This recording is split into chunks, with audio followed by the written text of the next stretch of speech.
Space, the final frontier. These are the voyages of the USS Adequate.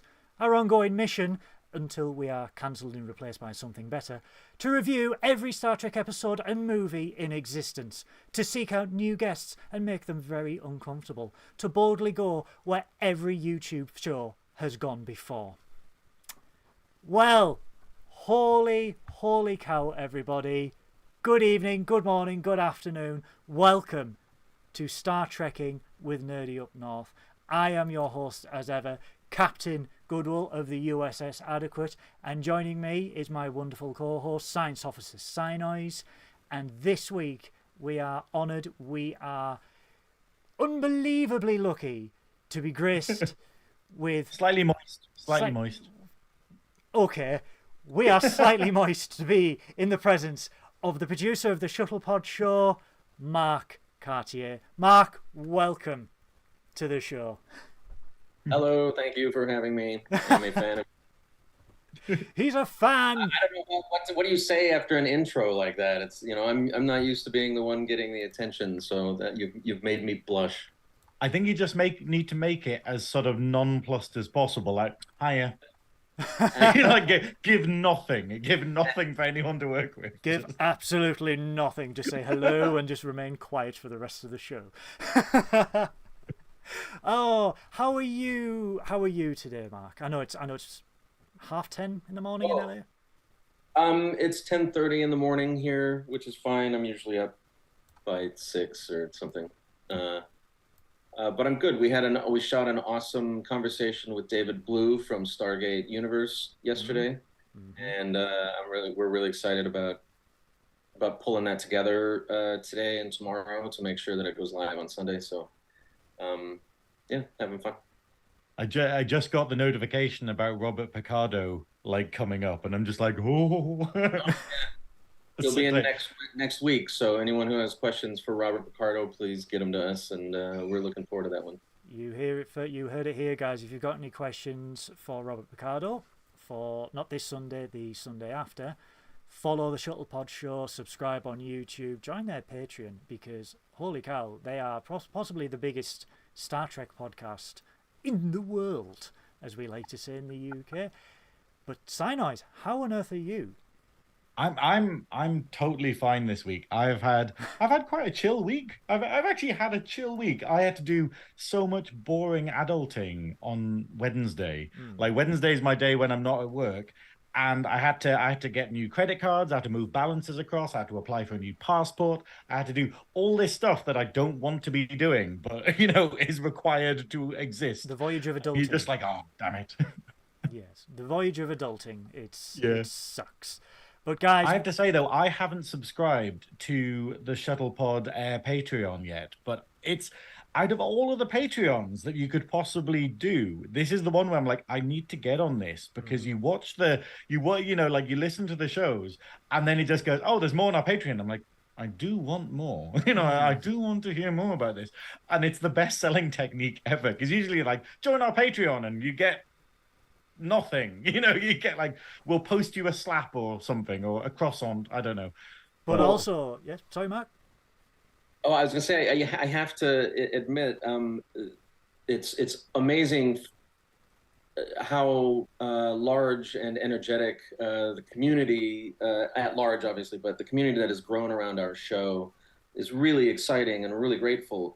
But I personally was not expecting it to grow so fast.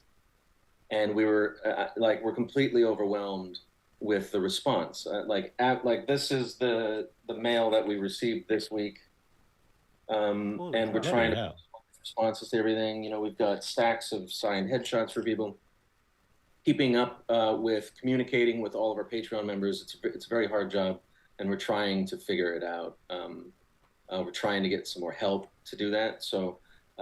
We're once we get caught up with where we're at, we are really excited to have now taken a look at how Patreon works and kind of what the community wants. We're excited to sort of relaunch how our Patreon works, what the perks are of membership, and our goal is to make our show the hub of interactivity between the community and all of the awesome not just the Star Trek alumni, the actors and the writers and directors and all that, but also sci-fi, a larger sci-fi community. I'm such a big fan of Stargate and Battlestar Galactica and all these other shows. And how fun would it be to be a hub for all of that?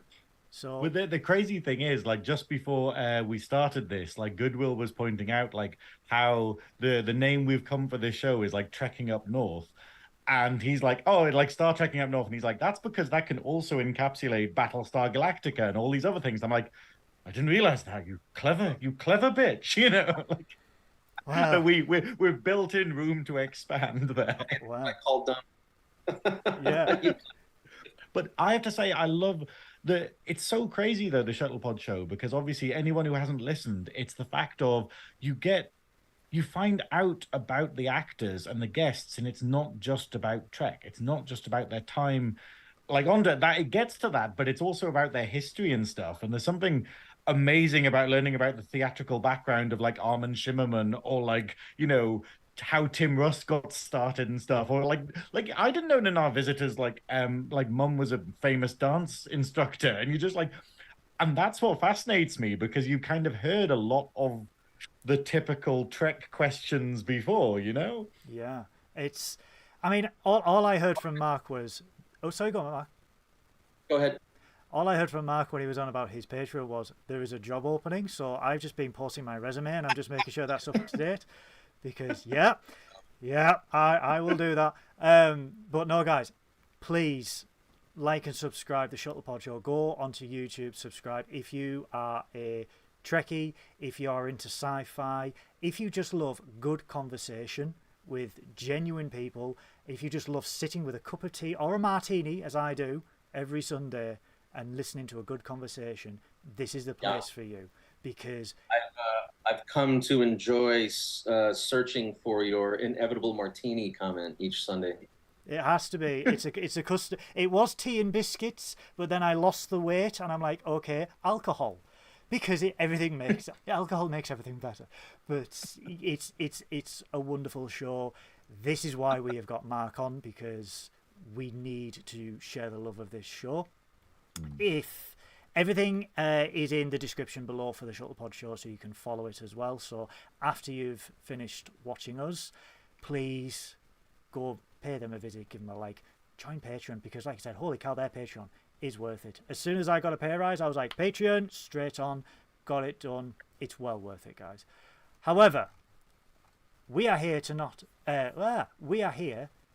talk about you, Mark, and we are here to talk about Star Trek and the Shuttlepod Show. So, Synoiz, shall we get into it with our first question? Oh, go on. We heard you like pie. Straight in there with the important, the things people are desperate to know. Seen in a long time.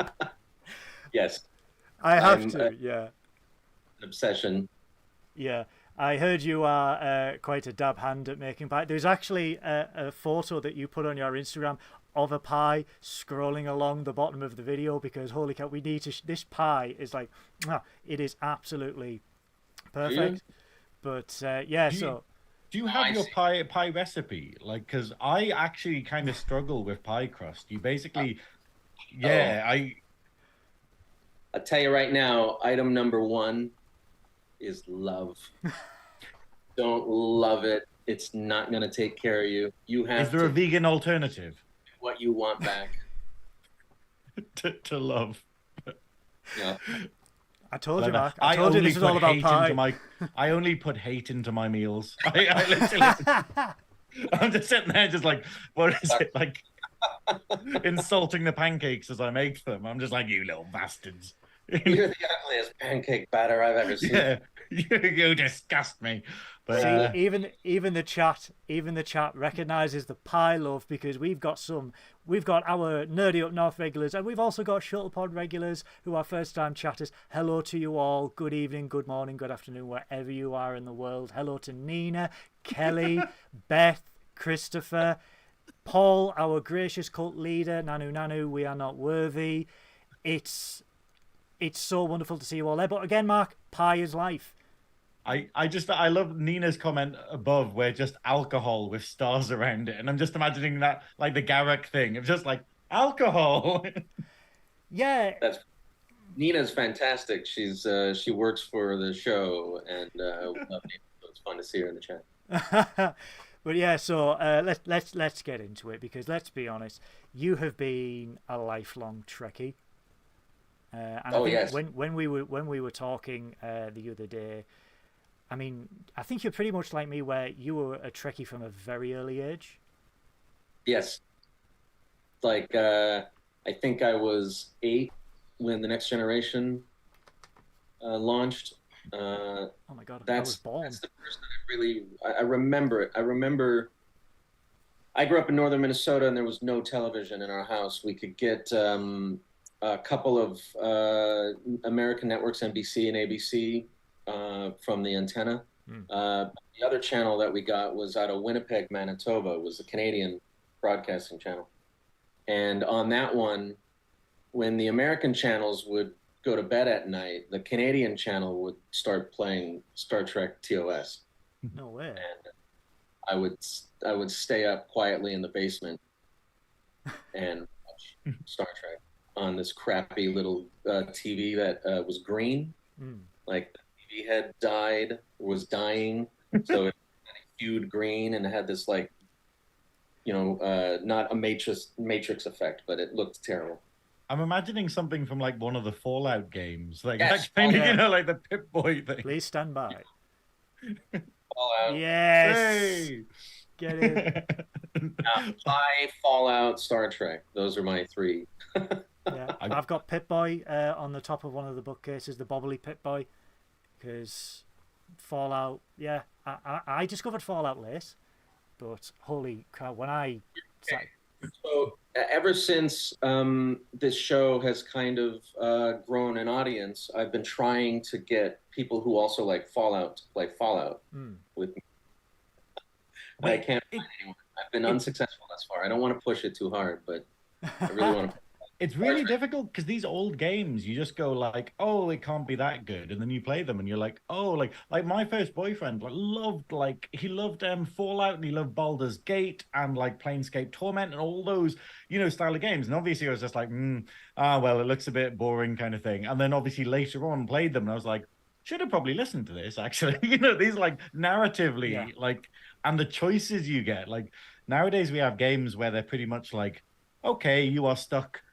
Here is the 2 endings that we built, and then Fallout's just like, whatever, like 6 different endings. How do you want to defeat the boss? Who do you want the boss to be? But the thing is with Fallout, I think I need to ask Mark this: Brotherhood of Steel, yes or no? Yeah, yes, because they're interesting, and because they are narratively best positioned to walk the line between good guy and bad guy.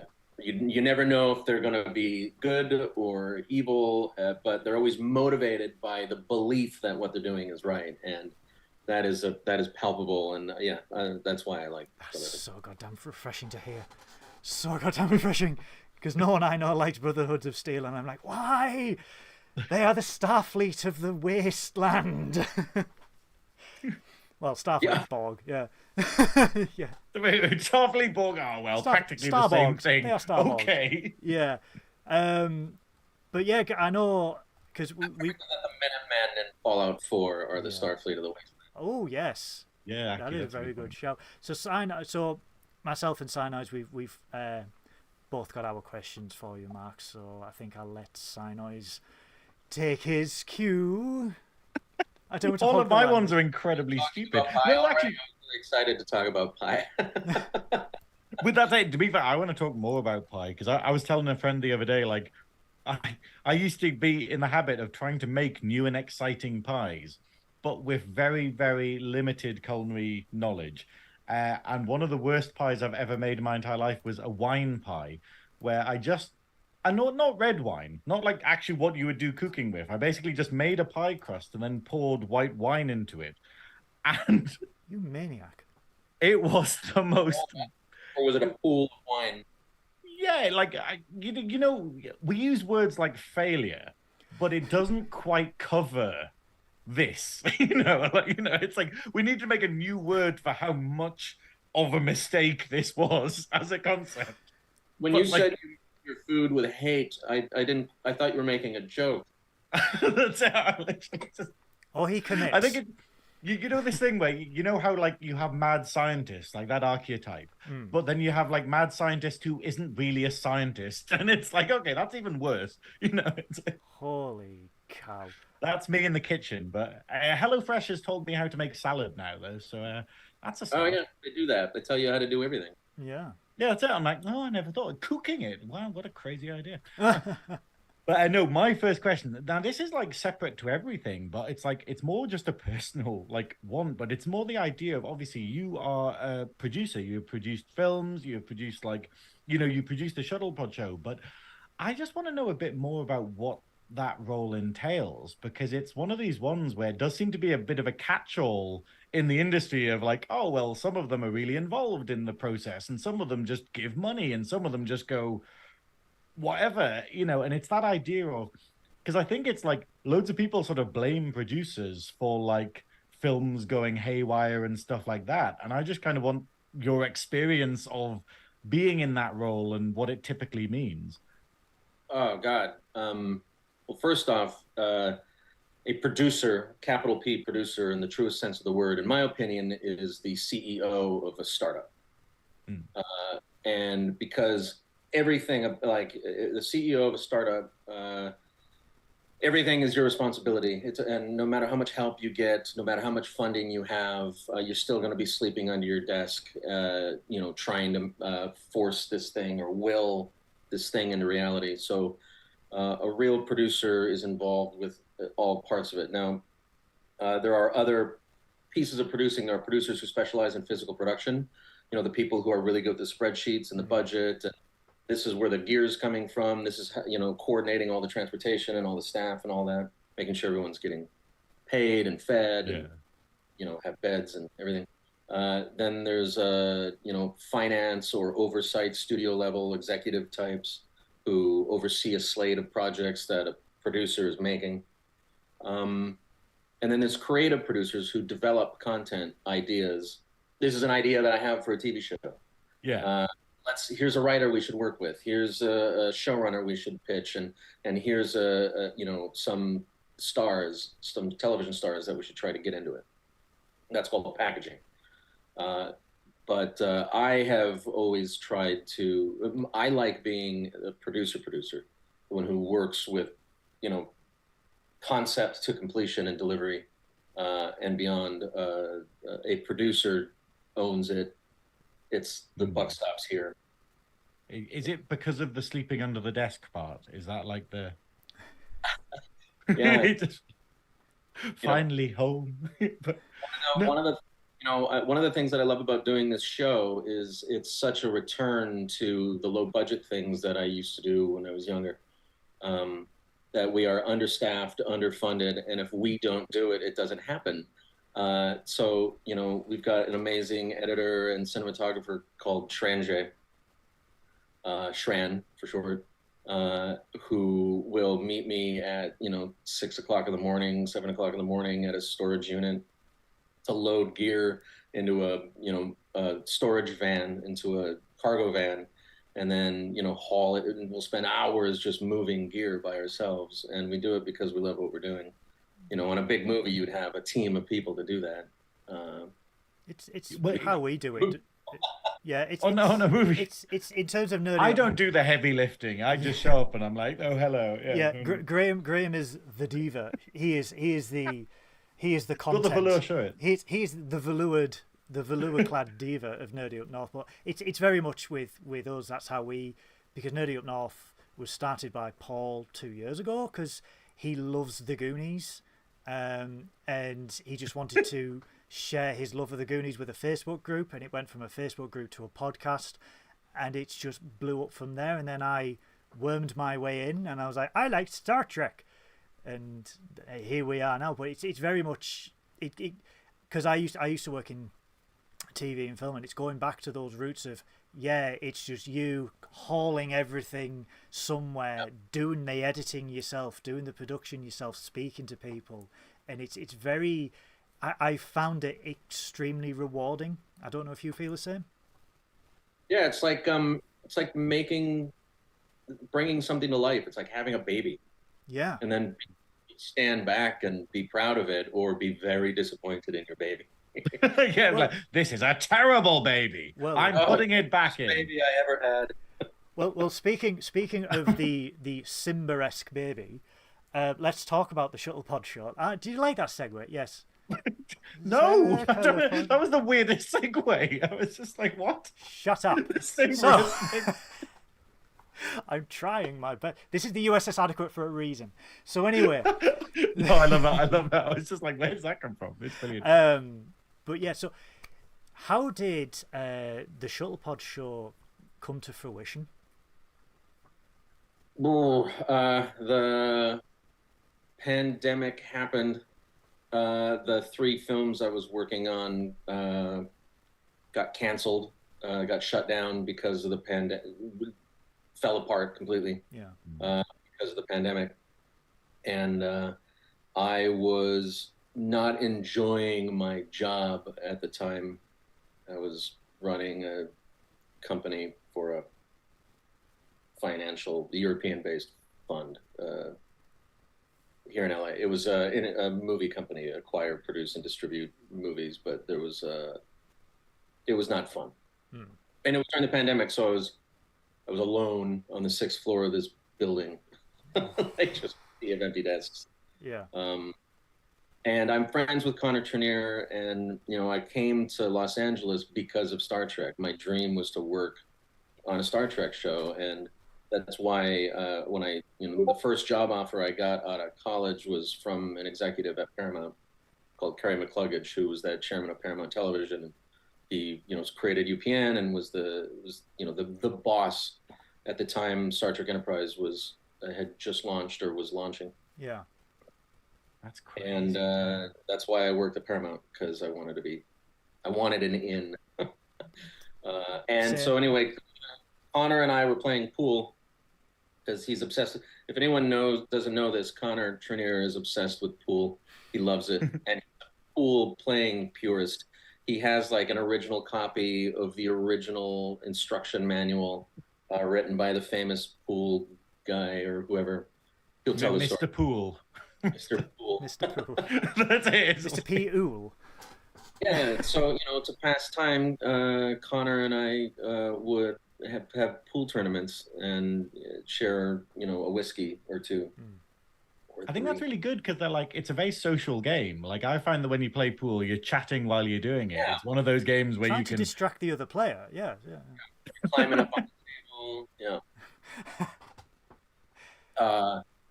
It's fun. So he and I were having a couple of drinks, and I was sort of lamenting where things were at, and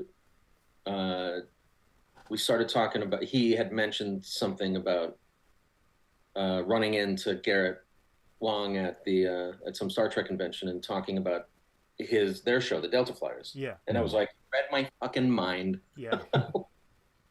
We can do a Star Trek show. We can do a Star Trek talk show. Let's do it. Now's the perfect opportunity to do it. You call your Star Trek friends and I'll produce the shit out of it. And let's just see where it goes. And if it goes nowhere, we'll have some fun for a bit. If we're not having fun, we'll stop doing it. And if we're having fun and we can figure out how to make it successful, so much the better. So we had a lot of time. So we spent a year sort of bubbling it together. Oh, wow. And trying to learn about how this all works, because everything we're doing with this show is a first for us. Yeah. So yeah, it was. But for me, it's a passion. Star Trek is a passion thing. So the moment the ball was dropped in front of me, I picked it up and I ran, and I was like, "You're not taking the ball away." Yeah. This is exactly. So yeah, it's exactly how I did it with Poor Paul. Who was probably regretting giving me my own Star Trek show, because it's like he asked me on a random podcast last year to talk about Star Trek, and I think it was 2 hours, and I was in a full uniform with the wall of bankruptcy behind me. Shout out to the mild shelf of destitution. And it's because he was like, "Oh, you're a fan," and then he sees you and he's like, "Oh, you're a fan." Oh, you're a fan, right? Okay. So it very, very much the same, and that was always like when I got into working in TV and film. Like I studied it, and that was my goal, to go and work in Star Trek. I think it's every Trekkie's goal. Yeah, I think it's every Trekkie's goal to either be behind the scenes or a cameo or something like that, just to be involved in Star Trek. I think it's a pilgrimage for a lot of people. So I know exactly how you feel, because we are starting out doing these podcasts as well. We are learning as we go, but it is so much fun. But in terms of making the show, were there any hurdles that you encountered along the way? The Shuttlepod Show. Oh yeah, the whole thing has been a walking hurdle. I've heard Wash the Plant is a bit of a diva. Yeah, how's Wash? Like, have they been difficult to manage? Wash is fine. He's sunbathing right now. Is he still in the feta cheese tub? He is, but I think he's close to outgrowing that as well. Apparently, 9 pounds of feta cheese container is. Why 9 pounds of feta cheese? I need to know. Yeah, what happened? Are you just sitting there with a fork being like, was okay, the pandemic that bad that you did what the rest of us did and just cried and had 9 pounds? Yes, I reintroduced myself to ice cream during the pandemic. Oh. It was rough. I should not have done that. It's a good choice, though. It's a good choice. Good. It's so bad. I can't say anything. I've had an entire, those bars of dairy milk, the huge ones, the ones that you could probably murder someone with. Cadbury's Dairy Milk. I've eaten nearly a full one of them today just by picking it. And I'm like, okay, the trick is not to own the chocolate, and then you don't eat the chocolate. So, yeah. Oh. Yeah, maybe. That's or self-control, one of them. Fun trick I should try one day is to just not have it. I'm sorry, I'm noticing that some of the people who know me in your chat are giggling at the fact that my Discord is open. I never noticed this. Do I need to close it? Is that the noise you're all hearing? I don't know. I've only heard it. I just like how many of them are just like, you need more ice cream, and it's like, okay, so you have a fan base of enablers, basically. You need an 18-pound tub now, and it's just like, what? For Wash off a Mark. What? But yeah, the biggest goals have been finding the balance between making the production value as high as possible while keeping the budget as low as possible, because we don't have a financier. We don't have financial support. There's no studio or network behind us. Starting the show has all come out of our pocket, and keeping it going is the same. We're so incredibly grateful for the community, because we are very, very close to being self-sustaining right now. And once we get to that level, we can slowly start to grow, which is the goal. But there's always financial challenges because of that. And a lot of people say, well, why don't you just do it, via Zoom? A lot of these podcasts do it by Zoom. We're on a Zoom show, right? And that's valid, but I think one of the things that makes our show special is the in-person intimacy, that the conversation that can only come when all of our natural human communication faculties are at play, which means being in person,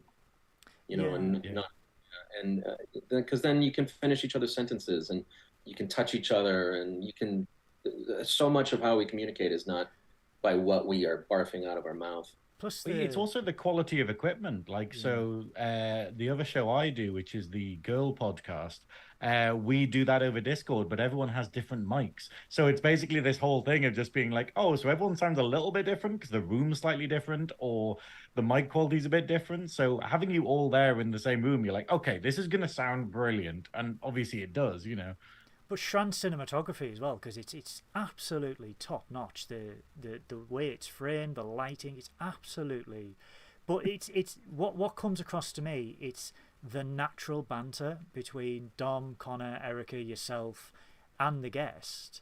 It's just so fluid, and that's why when you watch it, it's not just a podcast. It's not just we sit down and ask questions. It's friends getting together, talking about, for want of a better phrase, war stories of Star Trek and what are they That's doing. it. Yeah, and it's War stories. It's Connor and Dominic specifically were a part of this thing and had this incredible adventure 20 years ago, and literally everyone involved with Star Trek knows what they're talking about instantly. They all have that 1,000-yard stare. Yeah. They've all got that inherent experience that that transcends having to say it. They can still hear the bridge noise in the background when they just stare off into the distance. Yeah. Wait, I should start doing that on set. All of the guests mentioning that, like, what the audition process was like and stuff, and like, where you had Tim Russ on, and Tim Russ was like, "Oh yeah, it was one audition, and then I just got it," and you were like, "What?" And all of the rest of them, like, were just like, "Hang on, 4 or 5 auditions over the space of 4 to 6 months, and you're like, yeah, in front of a room of like 50 people. Were there that much of Spaceball fans at Paramount? They were just like, "Nope, he's here." Oh, you're that guy. Oh, okay. Oh, that guy. Right. Okay. We ain't. What was that, Matt? Oh, get me Tim Russ. Yeah. That's it. Fetch me Tim Russ. We've got an emergency. It's like the bat phone. Yes. But I have to say though, this is my will get me cancelled and probably thrown out the airlock or something. But when I feel really embarrassed because Dominic Keating, when I was watching Enterprise, I was just like, oh, it's a fairly nice English accent, but it's it's a bit shaky in places. Because I genuinely thought he was an American actor, and then and I was like, I'm literally just being like watching the Shuttlepod Show, and I'm like, oh fuck, That is, and then realizing, oh, he's that guy. Oh, and then realizing that I know him from all these other places, and just being like, oh, like it's so embarrassing. Plot twist: Connor is British. I love that story. I love that you thought that his accent was poor, and he was an American actor doing a shake British accent. It's like the biggest insult ever, but like that's genuinely like what I thought, and I was just like, oh, okay, right, cool. And then you realize it's because it's probably the most authentic sort of English accent. Like it's this, and just something about it. But we're used to sort of sending English people to America, and then they just have to be American, like Hugh Laurie and stuff, where they're like, oh well, But he sort of adapted some American dialect in certain places when he talks, because he goes on about he has when you listen to him, it's just like, that's an American accent, but it's the tiniest of words and mannerisms, and you can tell he's been there for a long time, but he's tried very hard not to allow being surrounded by America, because I'm a mimic for accents. So if I go to Newcastle, I'll talk Geordie, and they'll be like, what the hell are you doing? But it's I do it in America, and I apologize to any Americans in the chat. I don't mean it. But Dominic, he's just to be there for 20, 25 years now, nearly 30 years, and still retain that British accent. Yeah, it's absolutely incredible. But I think he tries to retain it. I think he likes that he can kind of get away with things because of the accent. I'm like, oh, this is just the way. This is how the British speak. It's like, okay. Okay. Part of us do. The rest of us are just like, hey up, how's it going? I'll podcast. I'm from Hull, so I'm from podcast. But no, it's. I mean, how does it feel as a Trekkie yourself to be in a room and talking to all these legends of Star Trek? I'm having the time of my life. I think what you posted on Twitter, maybe Nerdy Up North, I don't know who did it, but I think it said something. Our guest is possibly the luckiest Star Trek fan. And I would say, I think I am the luckiest Star Trek fan. The only, I mean, maybe Terry Metalis is the luckiest Star Trek fan because they actually gave him the whole show. He's a lucky boy yeah. overall with 2 DeLoreans. That's all I'm going to say. To be fair, though, it's like there's luck and then there's sort of doing something great with it. Like, you know, Picard season 3 was phenomenal. I'm just kind of like going, yeah, okay, cool. You know, like lucky, but stay where you are, you know. I think with Picard season 3, I mean, the Shuttlepod Show gave me the confidence to be on that podcast last year. And I think I commented on a few of the videos saying, I'm going to start my own show. And that was because of Picard season 3. And to be now talking to you guys, you know, to you guys in the chat, to Mark, to everyone that we've talked to all over the world. And it's like, this has happened in the space of 3 months. What? And to meet these people and to have this wonderful community that I never knew existed, because people think, oh, Trekkies, and people think of gatekeepers and negative people are like, oh, you can't have that turbo lift noise because that's from the original series. And it's just like, shut up, Derek. It's fine. But meeting the wonderful... Derek's not a real Trekkie. Yeah. Meeting you and meeting all the lovely people, it's just been so wonderful. And I would imagine when you get a guest, I mean, meeting Jonathan Frakes and stuff like that, how can that make you feel to be like, I've got Jonathan Frakes on my show this week? It's like, I would be on the ceiling and not come down. I just deal with it the way you suggested. I deal with your intro at the top of this by just being like, it's this Wednesday. Oh my God. No, it's amazing. This is the first time in a very, very long time where I have fun doing work. You know, I've always enjoyed the challenge of producing. I've always enjoyed, you know, crafting story and being a filmmaker and working with all the incredibly talented people that have to. There was this phase in my life where I would go to the movie theater on my own and watch the big movies. You know, where the credits would roll for 20 minutes. Yeah. At the end, with thousands and thousands of people that worked on it. And it would bring me to tears. Like, I'd be sitting there by myself with the house lights up as the credits are still rolling.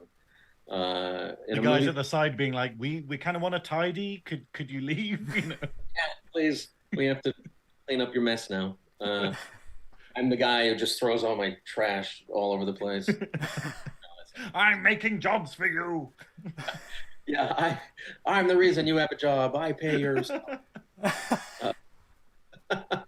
No, so I love the how complicated it is and how many people have to work so hard to make these things come to life. Is something that I've always been excited about. But you know, there's also always the fact that I was working. Eventually, there was a suit above me, or like a conference room full of suits. And that was kind of like, it started to become a soul crusher, having some kid in a suit come in and ask terrible questions that have no relevance whatsoever to the thing you've dedicated your soul to for the last years, and have them just like, this amazing movie you've been working on about, you know, this, you know, cattle rancher in Texas. Maybe, how about this? Let's set it on Pluto. Instead of him being a cattle rancher, he's like a shooting, rootin', tootin' rock star who robs banks in the Outer Rims. And it's like, I'm actually making it sound more interesting now because it's a sci-fi movie. But I kind of want to see it now. They come in and they crush your soul, and it's really sad. And we're doing it ourselves, and we are our. I think part of the reason that I would guess, and we've talked about this a lot. I think part of the reason why we have been growing as such an awesome community around our show, and that we're having success with the show, is not obviously the hard work of everyone involved, but because I'm such a Star Trek fan, and because none of us know what we're doing in terms of making a YouTube show, an online show like this, then it's like, well, we'll never know until we try it. We end up just doing what we as fans would want to see. Yeah. And it seems to be working. So I think if we approached it like, I don't want to speak negatively about anyone or anything, but I don't think I would be happy producing the Ready Room. It would still be an opportunity to meet and talk with all the great actors that I've been a fan of for so long. Yeah. But there's an entire marketing team pulling the strings there, and that would kind of make me sad. Yeah. Yeah. I think that's it. It's like you say, it's not having that the overseers there being like, oh, well, maybe we should speak to this person. And you'll be like, don't really want to speak to that person. I want to speak to this person, and I want to ask these kind of questions. And I think, yeah, that being afforded that freedom must be like wonderful, I think, but it's like me and Goodwill, we have this wonderful thing where we're like, what should we do? Like, like we're in total control of it, and it makes it very fun. It makes it very enjoyable to do. I mean, my question I was going to ask was like, obviously outside of the Shuttlepod show, if you haven't had them on yet, but like out of all the Trek actors and like crew members you've spoken to, like what's the most shocking fact or bit of gossip you've heard? Like, because there's loads of stuff on the Shuttlepod show where people are like, what, really? That happened? And you're like, I've been shocked a fair few times, I must admit, when I've been watching. Yeah, some of them. Like, I was just like, what? That was a thing? I forgot what it was, but there was one of them where it was, I've forgotten. Someone just dropped a bomb and you were like, what? Was it Rick Berman and UPN going, boy bands in the mess hall? And I was like, It worked for Buffy, though. Buffy, where it just went like, oh, let's have a band every week just playing in the bronze. And it was like, and it worked for that. But yeah, it would have been weird on Enterprise. It's difficult for me to answer this question because we are on set every week, actually having these conversations with these people. And I don't want to give an answer that was something that we purposely left out of an episode. Okay. I mean, yeah. There's no NDAs though, surely. Part of the reason that our show, that Star Trek alumni, that guests like coming on our show, and we were just talking about this yesterday, how we have yet to have a bad experience with a guest.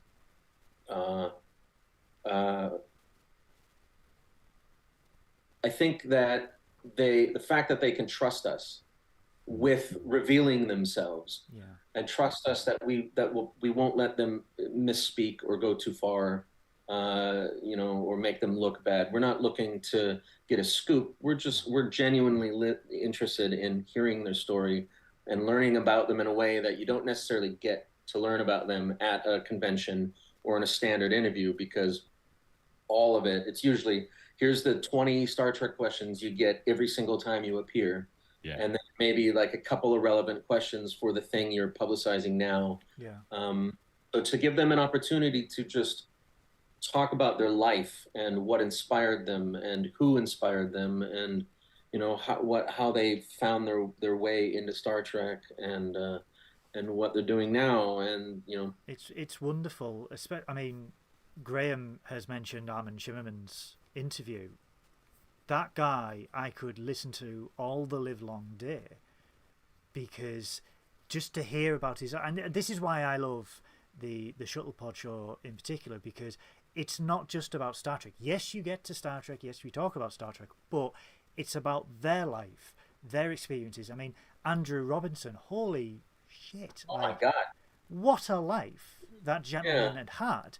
And he, Garrick was, for DS, I mean, I know you're a huge DS9 fan, and we'll get into that, but for DS9, Garrick was hands down one of the most interesting characters in that show. And you think, yeah, that's great. But then you listen to Andrew Robertson, you're like, holy shit, like, he was unbelievable when he was young. He did so much crazy shit. And you're like, what an incredible human being. But same with Armin Shimmerman. Like, teaching Shakespeare, is it Southern Cal, SoCal University that he... I can't remember the actual university, but it's the idea of like, he taught Shakespeare at a university, like, and he said it was like short-lived, but you'd like, That's still incredible. Like, and also knowing that he's so used to Shakespeare, he's so versed in it. It's like it's fascinating. The US, All of them are. yeah, That's something that shocked me is how all of them are like, well, when I was doing Shakespeare for 10 years, it's like, what? yeah. It's like you I mean, I listen. knew there was a heavy theater bend to Star Trek, at least Legacy Trek, which is, I think we can all accept that that's a perfectly fine thing for me to say, I hope.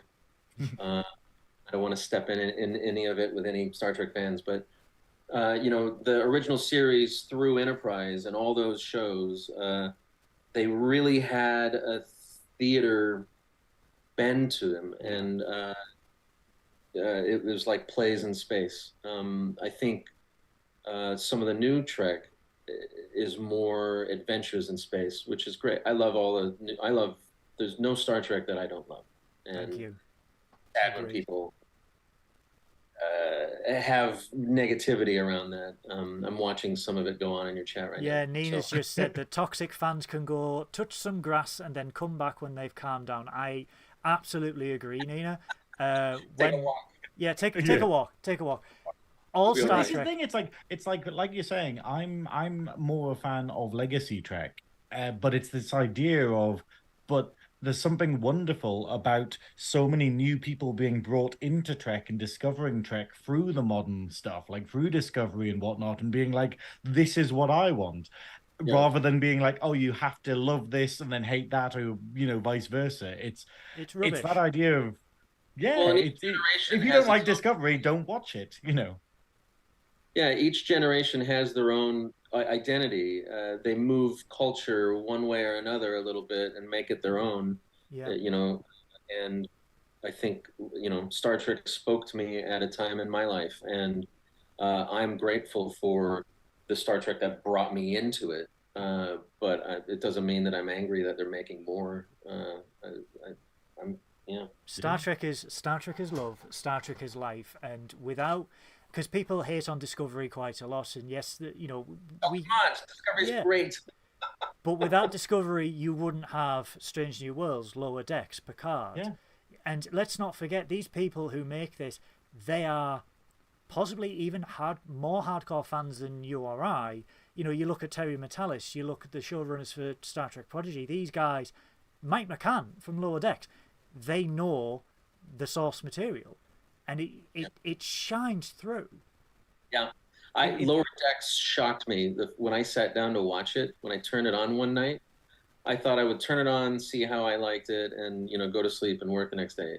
I ended up watching like 5 episodes. I woke up and it was auto playing into season 2 already, and I had to go back.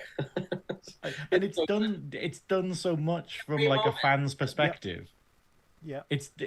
It's really done from a fan's perspective, where you're just like, no one would get this gag. Like, they've just chucked in this random sort of reference, and you're just like, oh, I get that. And you just go, whoa, you wouldn't know that. It's so good. I'm going to admit to something here. When I was in college, I created a graphic novel, a comic book series. It was called Civvies, and it was about the lower decks, the civilian contractors who were in the bowels of the ship, the Enterprise A, during Star Trek 6.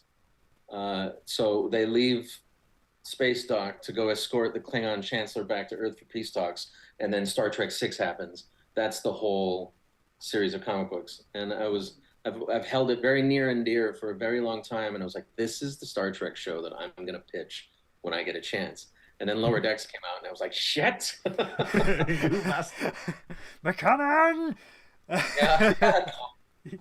But I think it's great though, because it is that whole thing of like, you in Trek were always used to just following the bigwigs of like the, either the space station DS9 or the ships in there. And we get like that one episode of TNG where it actually goes, hey, here's actually, that's actually called Lower Decks, isn't it? It is, yes. That's what the show. Yeah, there we go. Yeah. There we go.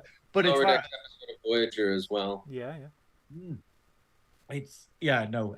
I wanted to ask about the Shakespeare stuff. Like, it's so weird. Like Dominic Keaton, especially, where he just like, oh yeah, yeah, that Hamlet, and he'll just be like, oh yeah, we've all done that, and I'm just like, oh wow, okay. So they've all played all these roles, and they've all got this innate knowledge of Shakespeare, and it's just like, oh, I didn't realize it was so prevalent. I think in England we don't really care, but we're sick of Shakespeare. We're like, oh, fucking Shakespeare again, all the time. Are you a professionally trained English actor? Is that what you went to study for? No one has There ever is used the word nothing professional around me. about us. That's awesome. I can guarantee that. I am English though, so it's like this. Treat your career like you treat your pie. That's it, with disdain. But I know you want to ask about DS9 because we are all, I think all three of us, I think that's probably our favourite series, Deep Space Nine. Probably it's mine. Like mine was Voyager for a long time, and you know how usually the first thing you see is tends to be your formative one, Yes. your one you like. Yeah. I think I saw TNG when I was a kid, and then I saw Voyager when I was more grown up, and I loved it. And then I saw DS9 at last, and yeah, and I'm just like, I like this. I love this more than the others. It's amazing. But that was your question, wasn't it, Graeme?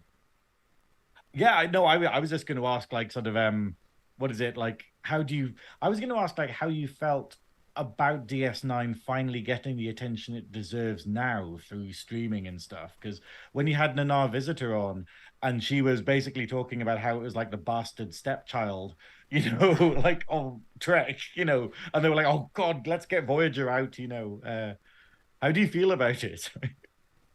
I mean, I'm really glad that these shows are getting so much love again. There's a second round of love for it. Like, we talk about this about Enterprise a lot. It's a second heyday for Enterprise.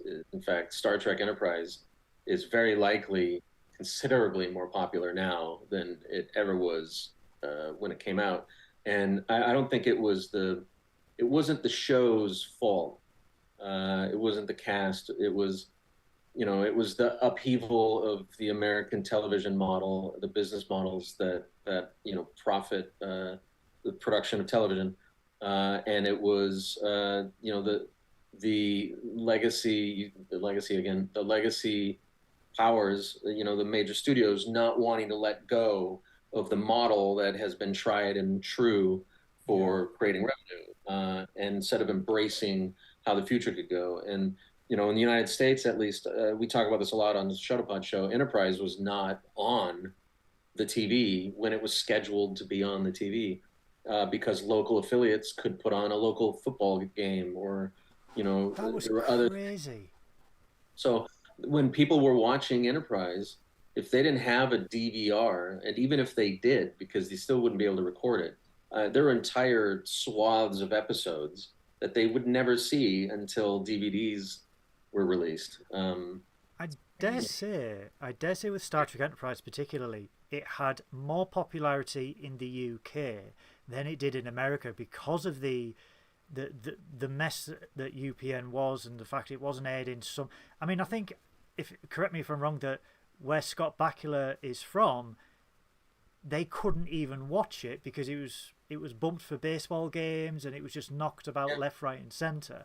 But in the UK, we have a satellite channel called Sky One, and they heavily, like when it aired in 2001, they heavily promoted it, this is the next big thing, and it was a staple. So it had its fixed air date every week for all the way through. Yes, it was 6 months later because seriously back then it was ridiculous, the UK, how badly we were treated, but it was fixed. And I dare say, from talking to people and reading all the magazines and stuff, it was more popular over here than in the US.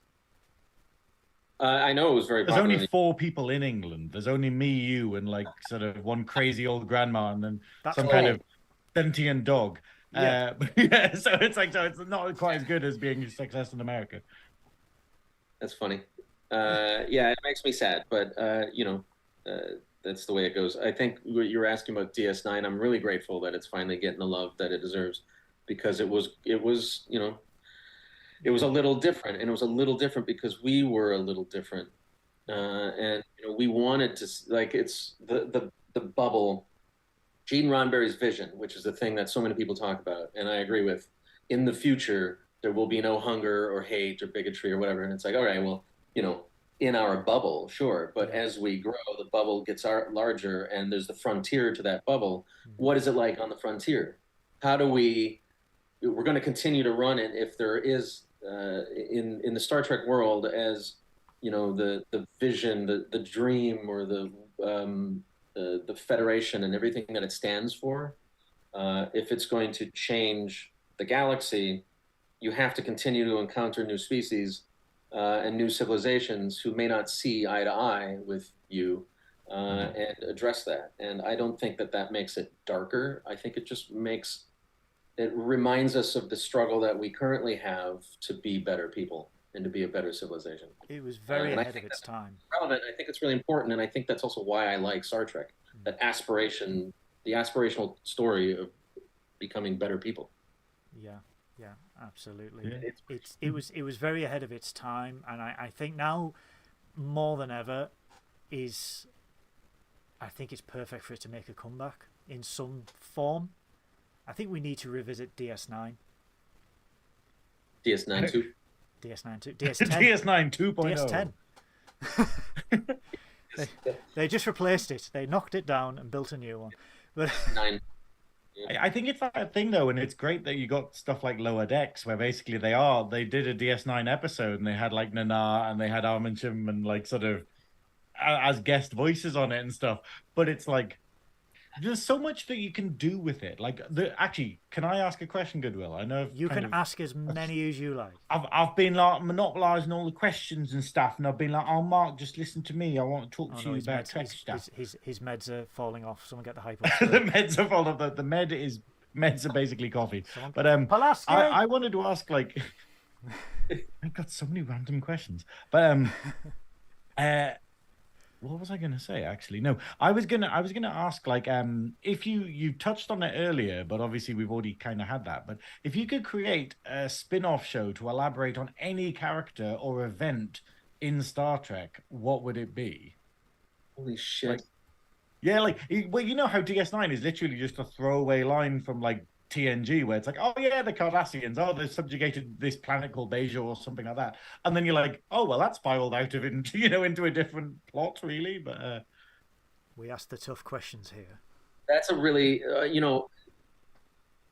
a lot of times I know exactly what it is. I think about it day and night, and it's on the tip of my tongue. But this is a question that I've actually, ever since I lost Civies to Lower Deck, I've been like, what if I had an opportunity to spin off? And maybe this is like a conversation point. I've got a dry erase board on this wall here that's covered with ideas for things that we can do with our community, right? Yeah. Conversations that we can have and all that. And what is the best spinoff is a question that often comes up. Yeah. I don't know right now. There's so many awesome things that you could run into. The one thing that I most definitely have always wanted to see, and I think we're gonna well, maybe not. One of the things that I've always wanted to see is the first Romulan Earth War. Yes. Yes. Yeah.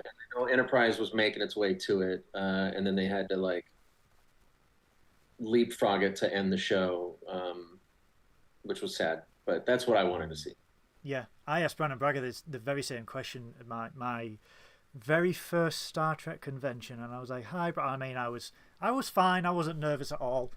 And I was like, "Hi, Brandon," blah blah blah blah. Wobbling like a jellyfish. I would have fell off the plate if I was on one. But I asked about the Earth Romulan War because season 4 had ended, and we were just starting to get the first murmurings and Romulan interference and stuff like that, and the forming of an alliance. And I said, would there have been an Earth Romulan, would you have shown it in Enterprise? And he was like, oh, hell yeah, we would have shown it. Maybe not in season 5, but it would have built up to an event like DS9 did with the Dominion War, but it would have built up to that, because it is in Trek history, it is a pivotal moment, like the attack on Kitchener and stuff like that. It's stuff that you want to see played out, and I hope maybe down the line when they do miniseries or anthologies, if they do consider that, or even a long trek, that they do the Earth-Romulan War, because I also feel,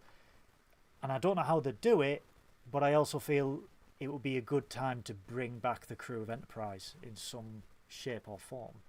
Yeah, that's another graphic novel that I've been working on. There's a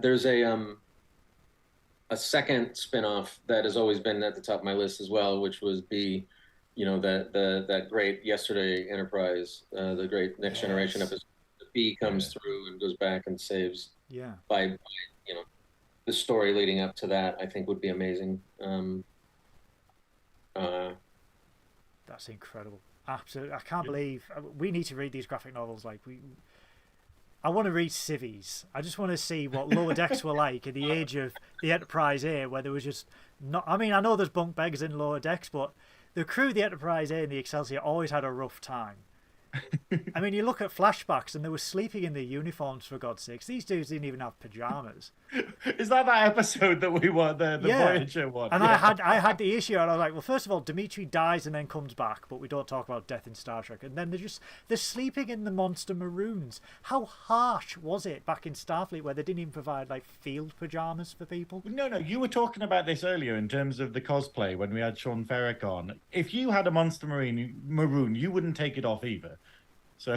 Oh no, I would never get rid of it. Would sleep in Monster Maroon is the most desired uniform for most people because you can never replicate it, and obviously everyone will look good in bell bottoms. That's my take of that. That's all I'm going to say. Give me a perm and bell bottoms, and I will rock the Monster Maroon. But it's. Wow, we've gone off on a tangent. Is that the first tangent? It's the first time you've led us off on a tangent. It's usually me, Sorry, I do apologise. Look, I'm wearing this. I've been distracted for a minute because I keep reliving that awesome Strange New Worlds episode where it's basically the balance of terror. Oh, the finale. Yeah. Oh, my God. What an episode. Yeah. When I watched, I sat up and I was like, "Oh my God, they're doing an alternate version of Balance of Terror." Yeah, but the shot-for-shot remake of Spock on the bridge as well, when it shows the interior of the Romulans, and obviously it's a Romulan, and they just slow pan up, and it's just he does the eyebrow, but they put a little ting when he does the eyebrow, and I'm like, oh! It's like I see this, I know what you're doing. That is why I love. This is why Trekkers producing Star Trek will always win because they know. I think we should retcon that. All Nina in the chat is saying that they should stick with the blue underwear, and I think that we should retcon that they don't sleep in their uniforms; they all sleep in blue underwear. So, Starfleet existed for 250 years, and for 250 years it's been blue hot pants and tank tops. No matter what your race, it's blue underwear. Wow. Mandatory underwear, I think. The underwear chat started early this evening, Synoiz. Well, to be fair, we're talking about someone who has associations to Trip Tucker, and don't get him started. I think we need to talk about undergarments. I mean, right. First of all, my hair is based on Connor Trenier from seasons 1 to 3 of Enterprise. So, thought I recognized I didn't know that. Thought I recognised that. What do you mean? Of course it is. It's Frosted Tips. Synoiz. It's like, oh, it's Captain Goodwill. It's Captain, yes. Trip didn't die. He just assumed a different, slightly worse for wear eyesight form. We have, so for our Patreon members now, if you're a Patreon member, you have all of our new merch that we've created for our Patreon members that only Patreon members can get. Mm-hmm. Have the blue underwear. I don't have it here, but it's Connor's character. Trip wore the tank top, and Reed wore the T-shirt, the V-neck tee, or the crew neck. So it's the underwear with their shirts, and the Shuttlepod Show logo underneath it, and so that's how we're gonna stamp our Patreon members is with the blue. You see, Mark, we need to listen to you in terms of merchandising because we've been doing it all wrong. We've just been putting our logos on T-shirts and going, nope, underwear, the assemblance of underwear and the logo. No. Trekking up If north it's Y underwear, fronts. you need to put a print of underwear on it. See, we need to talk to you about marketing now. We absolutely do. Because we need nerdy up north branded underwear. Although the chat's probably going to take that and run with that later on, God help me. But yeah. yeah. The amount of fuss we had about people licking you at the last convention. Yeah, don't lick me, guys. Please. Not in the convention. No. Lick Goodwill. No. Yeah. Next question, Simon. My question next. We've got General Kirky. General Kirky's joined the chat. Oh, shout out to General Kirky, who's been a guest on our show. Hi, I've got one of your questions here for Mark later on, so you will be mentioned more. But yeah, it's more questions for you, Synoiz. I hugged it earlier on. But... I love that all of your questions are basically like, about the show and all this sensible stuff, and I'm just like, hello, fellow Star Trek nerd. What do you think about this? Like, let's speculate about random shit. Well, let's get on. Let's get on to Keiko O'Brien. Oh yeah, no. Do you accept Miles O'Brien as your Lord and Savior? Oh fuck! the only thing that can protect us from the wrath of Keiko. I think that O'Brien is one of the greatest characters in all of Star Trek. He is, he's amazing. Greatest Starfleet officer who ever lived. Just like me, he rolls up his sleeves and he gets, and I love that.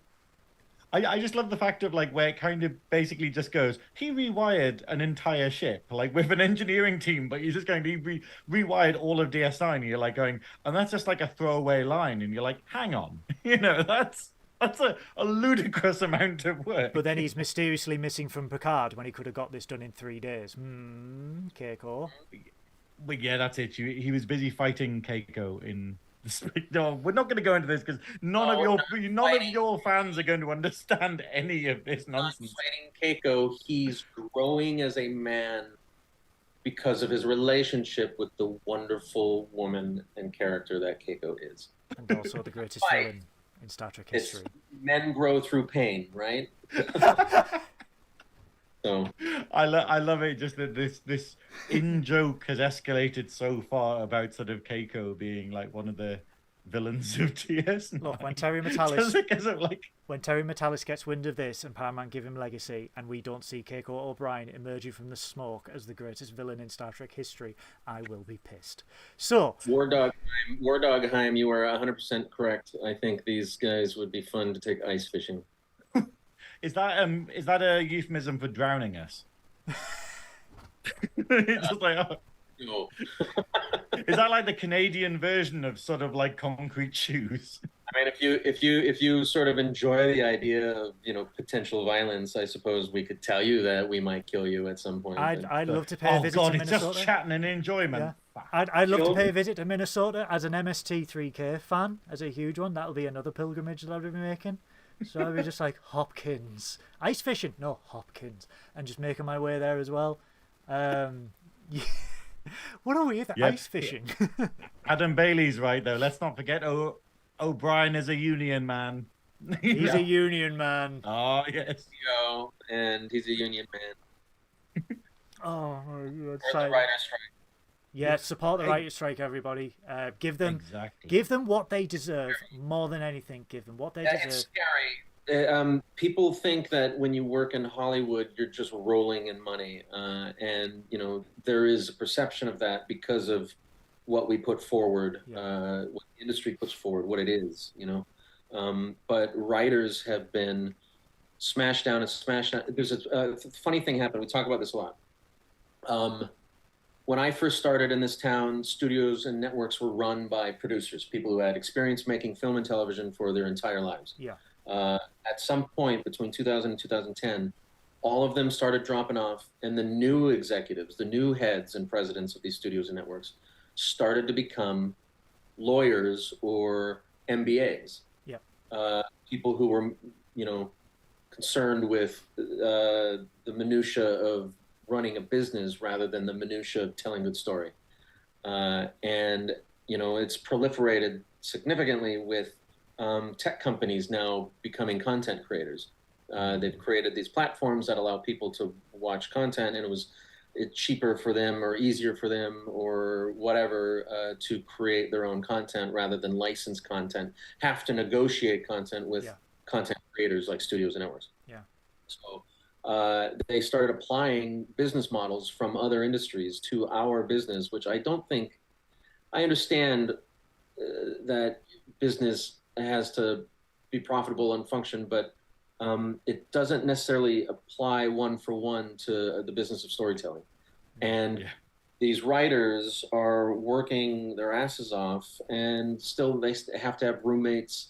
They have to walk to work, or because it's too expensive to also have a car in LA.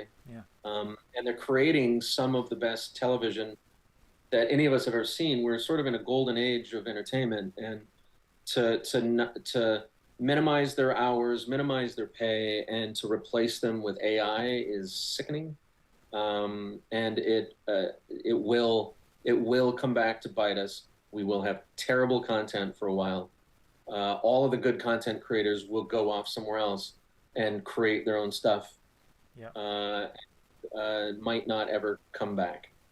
So I absolutely agree. Stuff goes in cycles, and we're on a downtrend right now, and this writer strike is really important to not further diminish the importance of writers.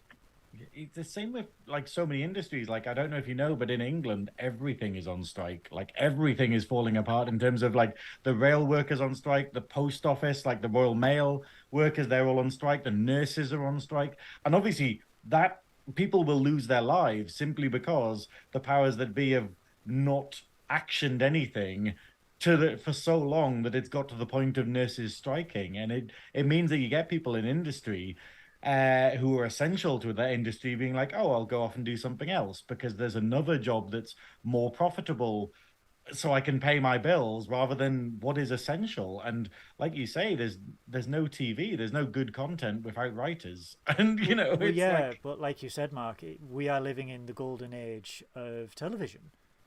I mean, you think... I'm very much a capitalist. I very much believe in merit. Advancement through merit, overcoming your own struggles and winning the admiration or respect of the people around you. Having said that, you'll never convince me. Having said that, I also recognize that businesses can't pay their employees if they're not making money. If the business fails, there's no jobs. Yeah.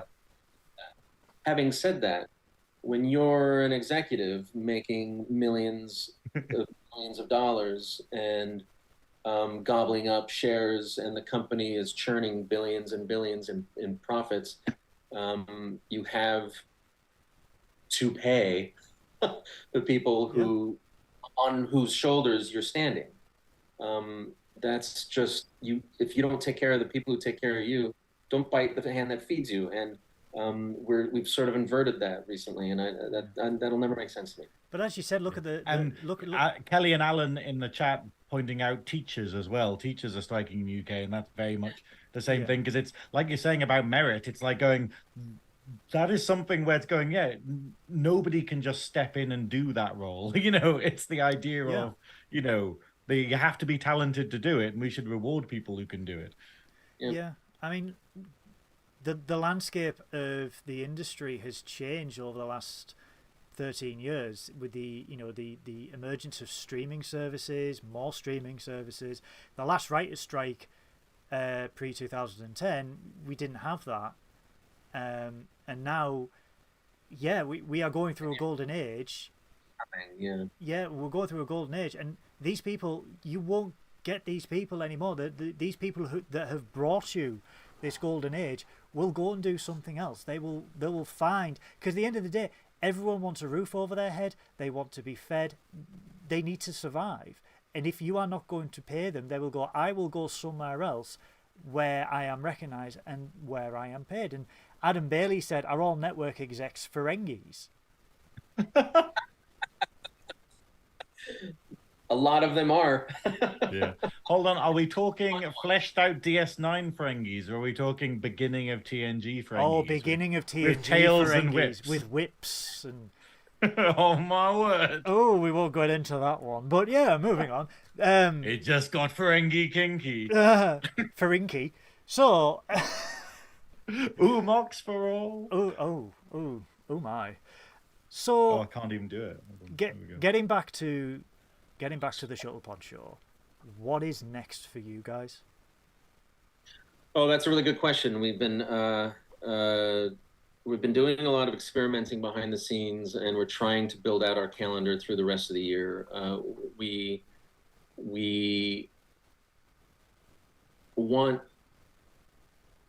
want to wrap up season 2 and make some adjustments to our sort of flagship conversation, the Shuttlepod Show that we do, and introduce little tiny, adjustments that improve the show, help us interact better with the community. So we want to launch season 3 with a bit of a facelift to the show. We don't want to stop creating content in the hiatus. And we've been experimenting with our Star Trek school idea, where we're calling it the episodes. We've tested a couple of them. We're testing it out. It's not exactly the way it seemed it would be on paper. So we're tooling with it a lot. But, the idea is that we are going to watch Star Trek with all of you. And then we're going to talk about what we just watched with all of you. That is the core idea of what we're trying to do. We want it, a lot of people watch Star Trek and talk about it, and they do it in really unique and clever ways. You guys, I enjoy your show where you talk about Star Trek.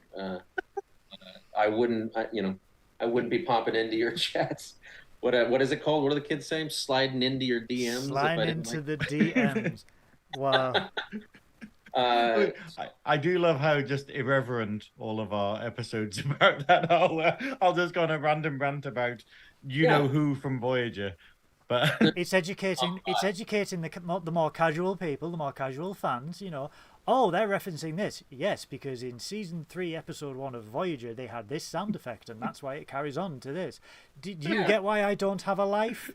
So there's a space for that, and I really love it. How do we connect that passion?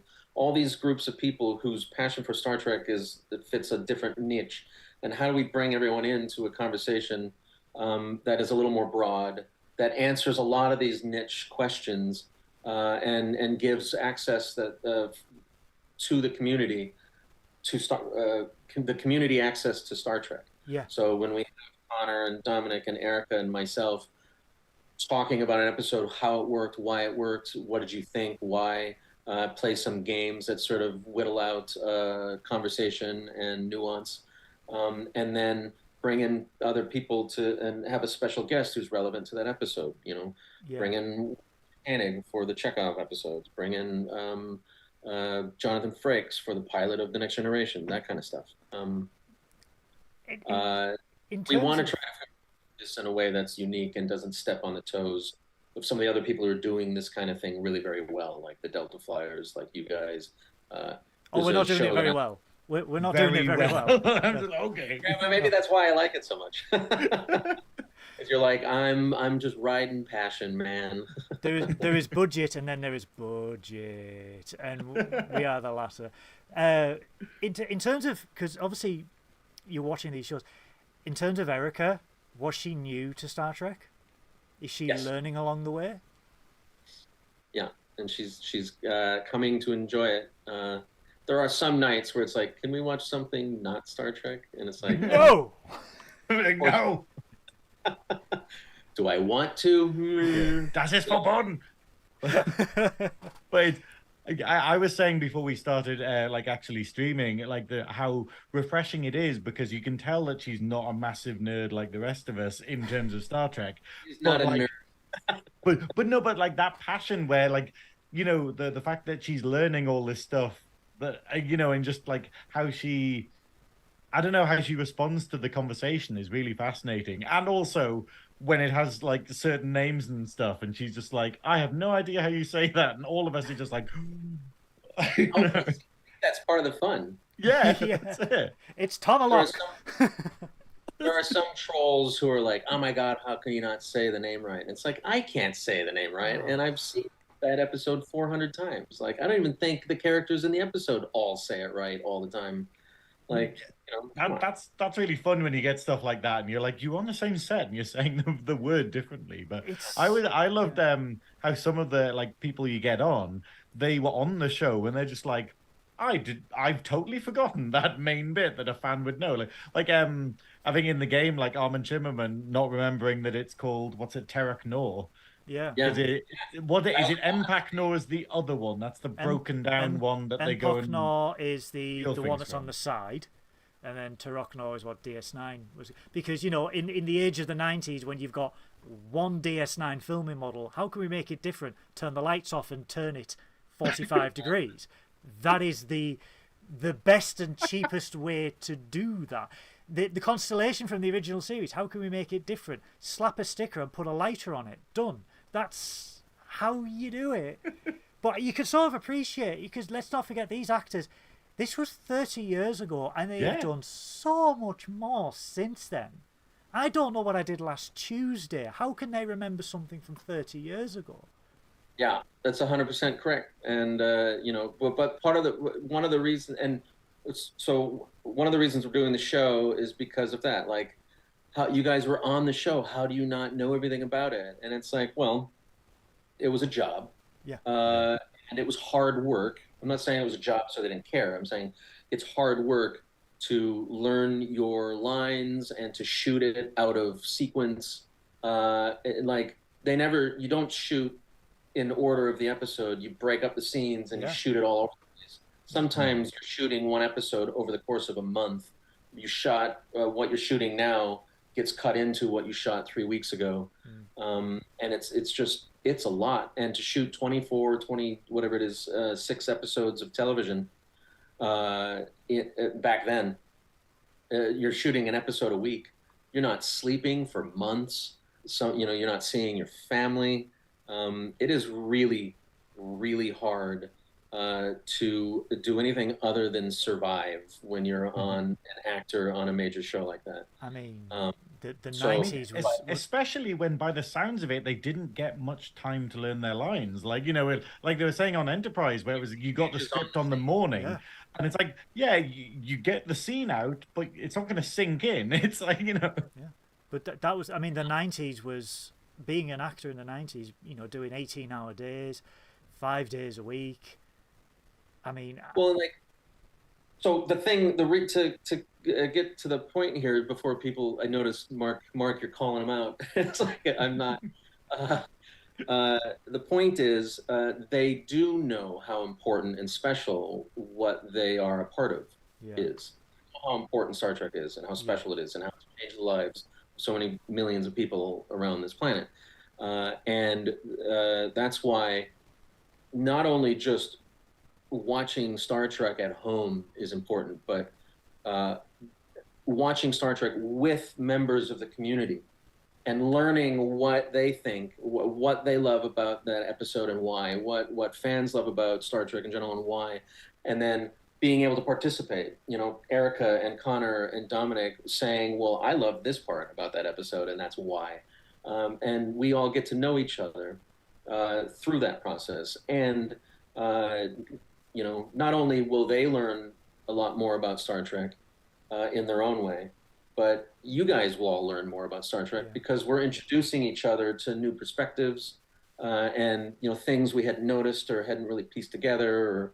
Or that's what is really exciting about this for me, is for all of us to talk about it and to bring that experience, you know, of Connor and Dominic and other Star Trek actors into the conversation. I absolutely to interact. It's and then things. You know, Erica obviously is she's new to it, and also Erica's like I'm a nerd. I'm a real nerd. Erica is a normal person. And so she connects with people in a way that, like, when you mention Star Trek, my eyes light up. When she's capable of asking normal people questions, and I'm like, what color was the thing episode? So I think she brings that perspective, yeah. I'm really looking forward to what the future holds for the Shuttlepod Show, because, like I said, I've watched the Shuttlepod Show from the get-go. I think it was the first week it was on YouTube, and I watched it, and to see the progress that you guys have made, the popularity, the sheer explosion in a year and a half, it's absolutely wonderful to see Dominic and Connor grow as Trekkies has been surprising. Yeah, it's fantastic because and it's so, because we're getting it with some of our Nerdy Up North members, where they're like, oh, I'm going to start watching The Next Generation, and all they hear is me going, season 3 it gets better, season 3 it gets better, and they're they're watching through season 1 or 2, and having that new perspective on certain things is really, it's wonderful. Even after I've seen them hundreds and hundreds of times, it's wonderful to say, oh, well, this show basically, Riker just had a holographic sex doll. That's how he found out it was fake. And you're like, damn, they're actually right. And it's like, yeah.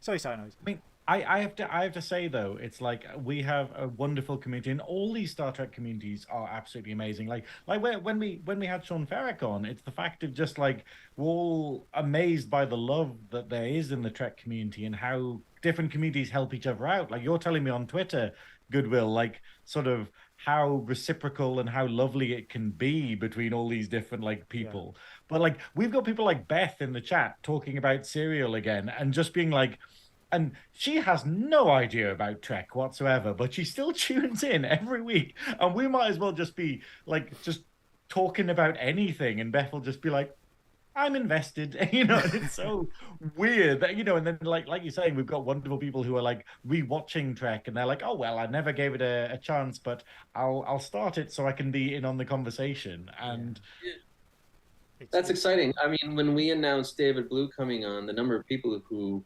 immediately embraced it. What did I do? There it is. Here it comes.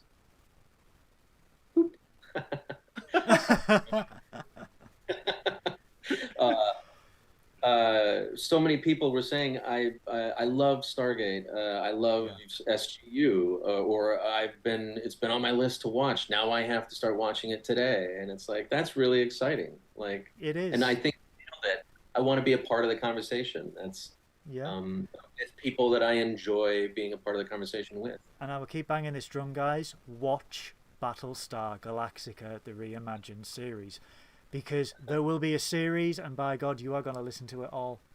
Because if you think I'm bad on Star Trek, I'm even worse. Are you going to tie them all to a chair and make them watch Battlestar Galactica? No. Glue. Is that the premise of this? Glue, because they can break free of rope.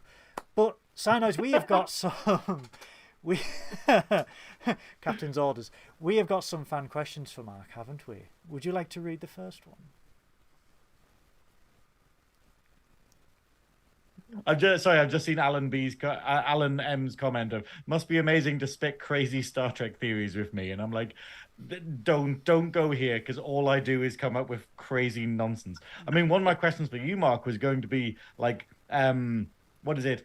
You know how we filled out like the Trill and the Ferengi in DS9, and they were like minor 1 or 2 episode races. I was going to ask you like which race you would like to see this happen to next, like the ones where we're just going, what's that crazy one in Enterprise? They appear for 1 episode and they're like terrifying in Star Trek shadow Online. Gray alien things, and then they're just like never see them again.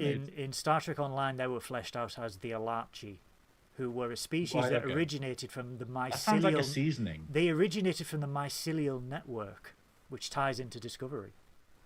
Oh, thank you. Sorry, that's my Trek knowledge of the day. I'm just going to go to sleep now.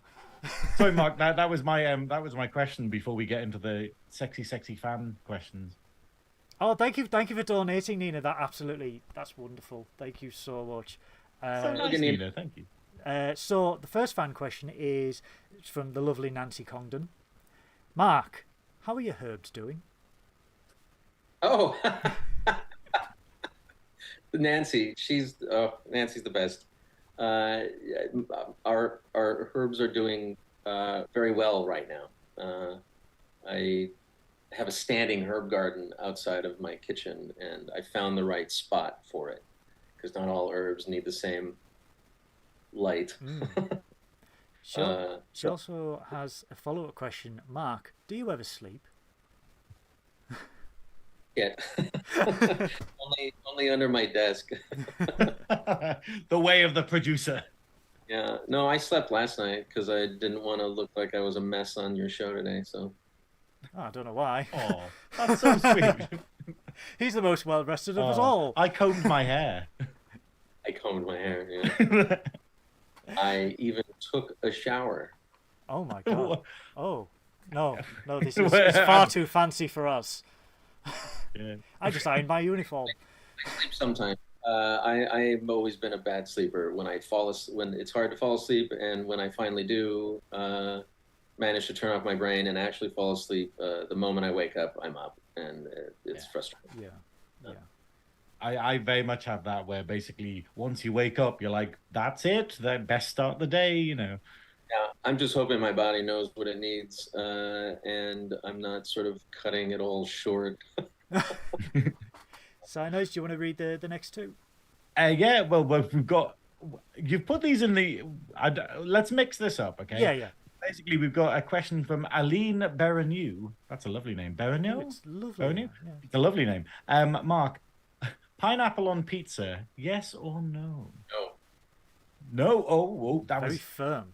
No, yeah, it was a firm no. I like a man who knows what he wants.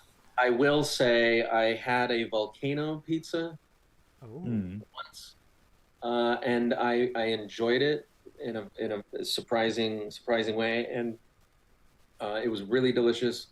I don't know if it was just because it wasn't terrible and that shocked me so much, but I had it again and it was not good. Oh no. I will also say that with something like pineapple, pineapple can be a finicky thing, and if you get a good one, it's magical. And if you get a not good one, it's just like, what is this? What is this sugar water mush? Yes, you've been a bad pineapple. Bad pineapple. Be good. Yeah, be better I'm back fruit. onto sort of insulting my food, insulting my cooking. But a good pineapple is a magical thing, so I'll say that. What's the next one? Sorry, the next question, Nancy Congdon again. Mark, of all the Star Trek episodes and movies, which one is your favorite? But I want to say it like favorite. You like favorite series versus favorite episode versus favorite... I think it's episode or movie. So like not like DS9 or whatnot, just specific episodes or, movies. That one where they turn into fish and possibly fuck. Absolutely, they did. Oh my! I think Star Trek 6 is my favorite just because of the point I was at in my life. That's the first movie I saw. I must have seen that movie 60 times in the movie theater. It's nuts. That movie will always relate to me because that was the end of my introduction into Star Trek, and they rode off into the sunset. I can hear the music right now. God, I'm gonna cry. Where all the autographs are coming up. Oh, beautiful. Oh my God. When you saw the first episode of season 3 of Picard, and it was just so goddamn the undiscovered country, how did that make you feel? The font alone set me off. The font? Yeah. I don't know. I'm trying not to cry on camera right now. Yeah, it was... This is why I love Terry Matalas, because he took so many good things from the undiscovered country, but there were tiny little details like the chimes on the hour. Yeah, was from Star Trek 6. Yeah. And all of the references to all the best Star Trek is all over the place in it. Yeah. And, to recognize the theme from Star Trek 3 and from Star Trek 1 and, all of it. And that amazing first contact theme and all of that. Yeah, I think when we do review Star Trek 6, I think we're gonna have you on. We're gonna have to. If it comes up on the double wheel of Trek. I am a big fan of this podcast called Unplanned Trek, and these guys are from Australia, or they're from Tasmania specifically. Yeah. And they watch Star Trek, and they discuss it. They contextualize it by handing out awards, medals, for everything in the episode. And they've started doing this thing. Excuse me. Here, give me a second. That's fine. Well, while we're doing this, thank you so much, Nancy. $10. $10.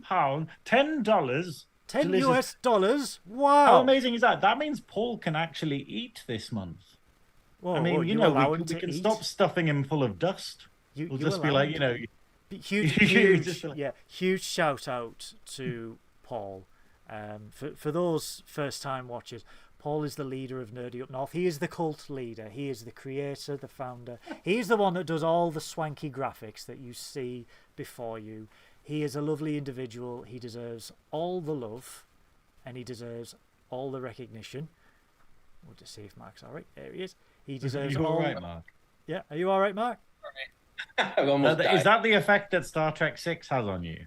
Yeah. Can't talk about Star Trek. See, that's the thing. If you ever did physical media again, the review at the back should say, "So good, I almost died." Mark Cartier. That's it.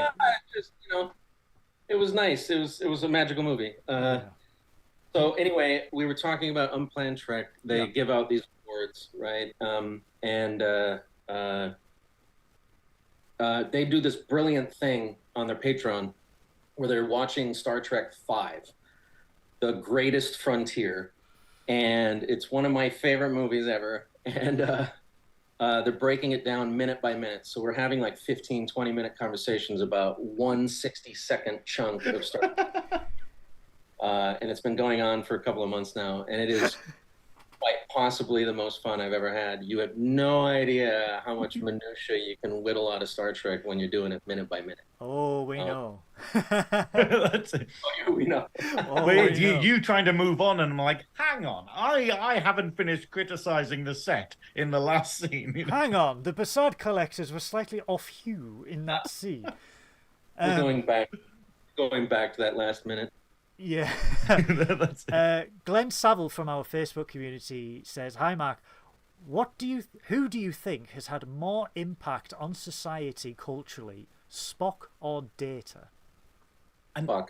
And I asked him what he means, whether he meant in terms of the lore of Star Trek, in the universe of Star Trek, or if he meant actually to us in terms of like as a cultural icon. And yeah, so Spock, period. Data was inspired. The data exists because of Spock. Yeah. So Data has a magical place in our culture and in our show, in Star Trek. Yeah. But I think Spock has had far and away the most impact. He's also appeared in nearly all Trek. Like some incarnation of Spock seems to appear in every single Star Trek show. Really? I mean, it's like nearly. Yeah. The last question that we've got is from our lovely General Kirby. General Kirky? I keep saying Kirkby, I don't know why. Sorry, shout out to people in Liverpool who live in Kirkby. I don't know why. General Kirky. Don't encourage people from Liverpool, Goodwill. Yeah, let's not. They know what they've done. Look, in the season finale of Picard, they were going to get destroyed. That's all we know. Liverpool was Liverpool the opportunity was in that to little be without map. Liverpool. In that little map, you had Cairo, New York, Los Angeles, Liverpool, not London. Liverpool. Purely because of Eurovision, they knew They knew they had Eurovision this year, and that was that. They heard the accent and they went, "Nope, that is not getting assimilated." So, General Kirky, yeah. Oh my God. We had the Beatles, you know. Right, so General Kirky. No, you need to ask this question in a Liverpool accent. You've done it now. I'm so sorry, Mark. General Cakey asks, Mark, would you would you ever want a role or a cameo in Star Trek? If so, what would you want to be? This has made my night. Sorry. I think you said, would you ever want a role in Star Trek? A role or a cameo in Star Trek? Play. I think that I should be some like snooty, semi-asshole captain of another ship who swings by and maybe helps out, but is sort of a dick about it. Not full. I don't want to go full Stashwick. Or Jellicoe. I was gonna say full Jellicoe. Oh my! I don't want to go Jellicoe. I think that's also the wrong way. Could you be a Admiral? I would like to be like some insecure captain who thinks that Captain Kirk was the greatest and tries to emulate Captain Kirk, but really comes into his own when he realizes he doesn't have to emulate someone else to be awesome. Ooh, what would your ship name be? Right. My ship's name would be the Mini Haha. The Mini Haha. I love it. Absolutely. Yes, Mini Haha. Yeah. Absolutely love it. That was it for the fan questions. But Mark, yeah, Synoiz has got one last segment for you. We have more questions for you. Yes. Okay. Now, obviously, this is a staple on the Shuttlepod Show, and I was thinking that you don't really get to partake in this because you're you're part of the crew, you're part of the side, but the guests get to do it. So I thought. Obviously on the show you have Desert Island with Connor Trenier. So what we're doing here is Desert Island with Common Trekkier, which is, and they don't come more common than us, really. But so I just wanted, I just wanted to ask you the same questions that you'd have. So you're on a desert island with a common Trekkier. I know you're on a desert island, and what would be your favorite author that you could take with you? And you get all of their works. I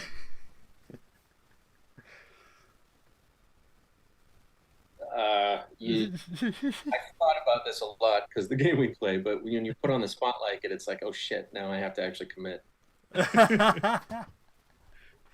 I think that Isaac Asimov, just because of the volume of material. And because I know that I'll always like it. Isaac Asimov is sometimes a hard read, and for anyone who's read a lot of Isaac Asimov, I think you could all recognize why it's a hard read. The convoluted character explanations of their perceived plot machinations is always sort of exhausting to get through. And it's always there. I've always found that with Stephen King, where it's the fact of he puts so much description in stuff. So he introduces a new character and he's like, here's what they're wearing, here's what they've done today, here's all of their life stuff. And then they're in for 2 pages and they never appear again. And you're like, okay, well, thanks for that. Just read that. I'm like, I've never wanted illustrations more. Yeah. What would be your favourite musical artist where you can have the complete works? And why is it the Cheeky Girls? And why? Actually, no, you're not going to know who the Cheeky Girls are. Yes, okay, please don't introduce him to the Cheeky Girls, please. Even that reference is 20 years old. Wow. My knee-jerk reaction is to say Meatloaf. Ooh. I could probably listen to The Bat Out of Hell, Volume 1, on a loop for the rest of my life. I don't know why. It's just magical. So I'll just stick with that. Why not? And to be fair, you're definitely going to get rescued if you're blasting that out. Like, hang on, that island's rocking. Erica's joined the chat. Hi, Erica. Happy birthday for tomorrow. I hope you have a lovely day. Lots of cake. Okay. Anyway. And what cuisine would you take? And it could be French. It can be Parmos from Borough. Don't introduce him to the Parmo. Mark, I am so sorry he's subjugating you to such awful I'm trying to introduce the man to English culture. Right? We have no culture. We stole from other countries. No, we've got culture. We're like yogurt or like cheese. Okay, yeah, I guess. Shall we introduce him to Greg? I have salt in my kitchen, and I have the mustard, the Coleman's mustard, in my kitchen. See, he's a man of culture. I will bring him when I'm in LA. I will fly him Greg's, and he will understand the true deliciousness of a sausage roll made by proud northern hands. It might be a bit off by the time I get there. Can you imagine just trying to get that through customs? You've just got a suitcase just of sausage rolls and like steak bakes. Any meat to declare? I think probably Italian. I'm on a real deep dive into Italian right now, and I'm really enjoying it. There's so much variation on it. My second choice would have been Mexican. For the same reason, the variations are endless. Are you enjoying? Is there any particular recipe you like cooking? I'm in a pasta swing at the moment. Pasta assassina, and I was going to make a lemon pasta last night, but had chocolate instead. I can't complain with that. That's I've actually become obsessed with the zucchini, and we've been learning how to make different kinds of zucchini salad, different kind of zucchini pasta. We've been doing Stanley Tucci's like 3-day long zucchini pasta making process. That's incredible. And I had no idea that frying little medallions of zucchini in like in amazing olive or sunflower oil, like a good one, just a little bit of Malden sea salt. It's explosion flavor in your face. I don't know how I grew up without eating fried zucchini. You see, who was the chef on Enterprise? It was Mark. All the way. Yeah, it wasn't the one that we got revealed at the end. But no, Riker was a pale imitation of Mark. I take it back. The character I would want to play on Star Trek would not be a captain. I would want to play the awesome chef that everyone liked. Yeah. Season 5 of Neelix, Enterprise. how it's done. Yeah. Ooh. You saucy minx. We're already going to know the answer to the next one, which is favourite dessert. Oh, yeah, the favourite dessert, yeah. Oh, Erica just said I'm great at pasta. That's nice. Oh. Favorite dessert, hands down, no question, so far and beyond everything else, that nothing else exists in my mind. Pie. Yeah. Fruit pie. Oh, yes. Homemade fruit pie. Love pie. It's the only reason I'm coming to America, just for pie, because we get nothing decent in this country. It's all crap. I just want decent pie. You guys have amazing savory pie, though. Your meat pies are remarkable. I spent some of the pandemic trying to perfect a shepherd's pie. It was really good. I like how it's like with England, there's no rules for what a pie is. Like a shepherd's pie is basically a dish with mince in it with like mash over the top and like, it's. I have learned is just ground meat, right? Yeah. And do you call it cultured? I know there's variations, but the one that I focused on was the Dutch oven version, where you put, and then all the stuff in it, and then you pile a layer of mashed potato on top of that, and look for it to brown. Oh my! And it just oozes out the side. Oh, delicious starchy goodness. Oh, nom nom nom nom nom. I'm hungry. But yes, I love it how Kelly's Nina's saying, "Someone in England, please mail me some crumpets." We'd love to, but crumpets are precious. We can't afford. The great crumpet shortage of 2023. We will rebuild. But I mean, the last question. I'm really. This is one we added in. This is one we added in. But what non-Trek show would you want to watch on this desert island?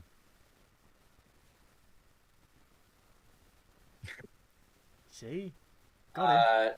We've stamped him. My favorite non-Star Trek show. Mm-hmm. Yeah, but there's only 2 seasons of it. And since I'm stuck with one Meatloaf cassette,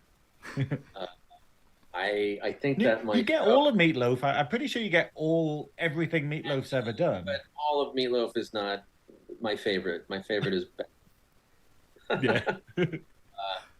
I think that album, Bat Out of Hell, the album. I think I'd probably go with something longer. Shit, I don't know what shows I love. I'd probably take what is it, Stargate SG-1, because I was talking with General Kirkby the other day about like how I've never seen it, but it's a bit too daunting to start. Where everyone's like, oh yeah, there's only sort of 40 seasons of it, and you're like, okay, I might be finished it by the time I get rescued, or the rescue ship will arrive and I'll be like, hang on 2 more seasons to go. Yes, it's one of those. It's a project watching SG-1. Yeah. And it's another for people who aren't super sci-fi fans but are kind of interested in watching Stargate. I'm like, watch SG-1. I'll tell you what happened in the first season. Start with season. Like, I don't want you to give up on SG-1 because you had difficulties with some of the struggles season 1 had. The curse of the first season in sci-fi, isn't it? It's it's a genuine thing. Yeah, it's a real thing, and it's not just sci-fi. It's a lot of shows. Have we really put you on the spot for this one? Well, this is hard because again, it's like I love so much of this stuff, and when you sit down and get into it, and Californication is one that has me bawling like a baby at the end of it every single time I choose Californication. Oh, that is a really good one. Get a nice bit of David Duchovny. Yeah. Mulder. Holy cow, guys. That has been our interview with the wonderful Mark Cartier. That was probably the most fun I've had doing this show so far. It's been incredible. I sure don't know how to have fun. No, I don't. We need more crumpets and we need more pie. That's a cultural exchange of meats. Is that what you call it, Goodwill? Yes, that's what I call it. Guys, I know I've already mentioned it already, but please, if you haven't seen the Shuttlepod Show already, please go to their YouTube channel, give them a watch, like, subscribe, everything. Join their Facebook, join their Twitter. If you can, join their Patreon. It's a wonderful community to be part of. Also, Synoiz, what are you doing this week? Oh, what am I doing? I'm putting everyone on the spot now. I know. I love how I haven't thought about this, despite it always gets asked. What am I doing this week? I've actually got a pretty easy one. We are on this Sunday. We will be. I will be on the Nerdy Up North podcast in this very, very YouTube channel, we'll be talking about Pokemon because bizarrely, I'm apparently one of the best people to speak to about Pokemon, and this is not true, but well apparently I'm co-hosting, and are you on it as well? I'm the co-host. I can't get rid of you, can I? I'm stuck with you.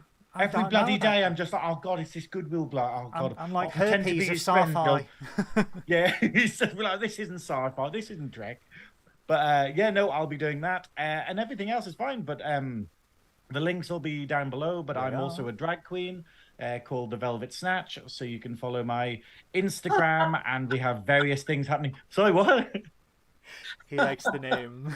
The name. Well, the problem is there's a whole family of Snatch because I've got a sister called Velcro Snatch, but she's a bit more abrasive, and then I've got the new character Candy Snatch, who is terrible.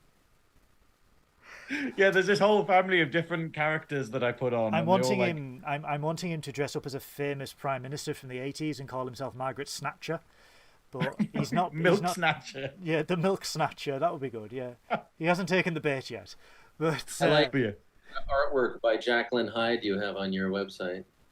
Oh yeah, now she is really good. She's a trans artist from, I think she's from Middlesbrough as well, or I think it's Middlesbrough. I think she's in your area, Goodwill. And it's just wonderful. When you just get a certain artist in a particular scene where everyone has their picture drawn by them in some capacity, and you're like, oh, it's like a rite of passage to be like, oh, we've got one of Jacqueline's artwork. I feel really bad because I haven't updated my website this year, and there's been, you know, that thing where you're so busy doing things that you can't tell people about the things you're doing, and then it just ends up being like, oh, I can't update Instagram now because there's too much. Like, again, I'm just one day I'm going to sit down and be like, let's retroactively put in all of the stuff for this year onto the website. But also, just before our podcast on Sunday, guys, the Shuttlepod Show will be premiering their latest episode at 6. Sorry, Matt? Go ahead, I apologize. I think it's 6 p.m. UK time. It will be premiering the first non-Trek actor that we are going to have, and it's all about Stargate, so I really can't wait for that. So please go check them out. 10 a.m. PST. Thank you very much, Nina. I can never get time zones right, despite me constantly promoting in different time zones. Also, like I said, we've got Sunday's podcast where I will be there with Synoiz and the rest of the Nerdy Up North podcast team to discuss Pokemon. I know very little about Pokemon, so I will most likely be ridiculed by everyone else and caught in a little ball, because apparently that's the what great happens. thing about Pokemon is you can just make up whatever the fuck you want and it will be a Pokemon at some point. Like, I was joking the other day about, like, oh yeah, there'll be one that's like a teacup or something, and they're like, oh yeah, that's called that, and you're like, what? You know, they're like, oh, does it evolve into a teapot? Oh, it does. Okay, right, well, you know. That's how Pokemon works. But also next week, guys, we will be starting our review of Season 2 of Star Trek Strange New Worlds, because that comes back on Thursday. Can't wait. Cannot wait. It's not next week, though. It's it is. next... No, I thought next week we were doing... Captain's Holiday? Captain's Holiday. No, because... We messed up our times. We messed up our times. Okay, So right, Captain's Holiday will be a great segue after Strange New Worlds, because we will need a holiday to recover from the awesome... Professional. Yeah. We are professional. We are mildly amusing and very adequately production qualitied. See, I can't even get them out right. That's how crap the show is.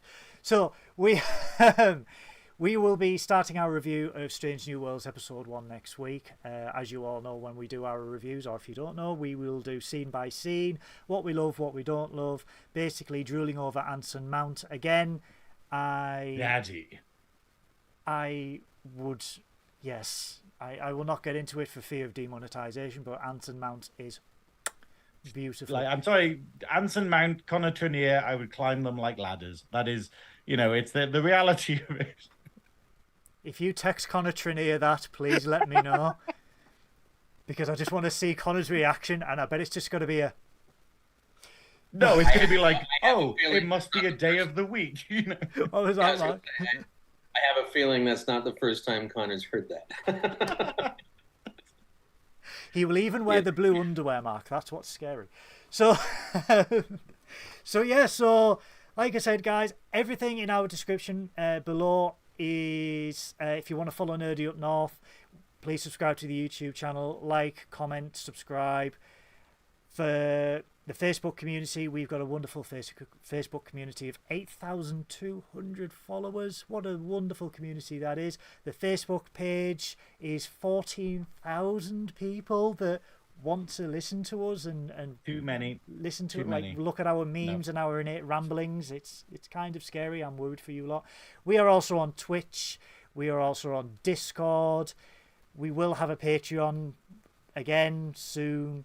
But everything in the description below, please give us a follow, give us a like. It would mean the world to us. Every little tiny thing that you do helps us greatly. We love each and every one of you. Shout out as well to Spectrum Sanctorum, our friends across the pond at Spectrum Sanctorum. Shout out to Strange New Pod as well, which are most likely going to be loving the next 10 weeks for Star Trek Strange New Worlds. Shout out to you guys.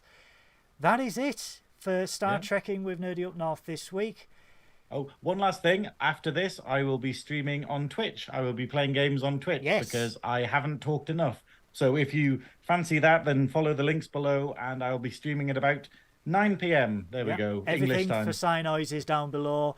Everything for his Twitch is down below. You can find me at Twitter at Goodwill None. If you enjoy people rambling all day, every day about...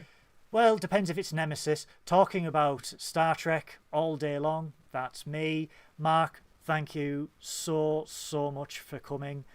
It's been an absolute honour. to speak to you. You are awesome. I would love to have you back if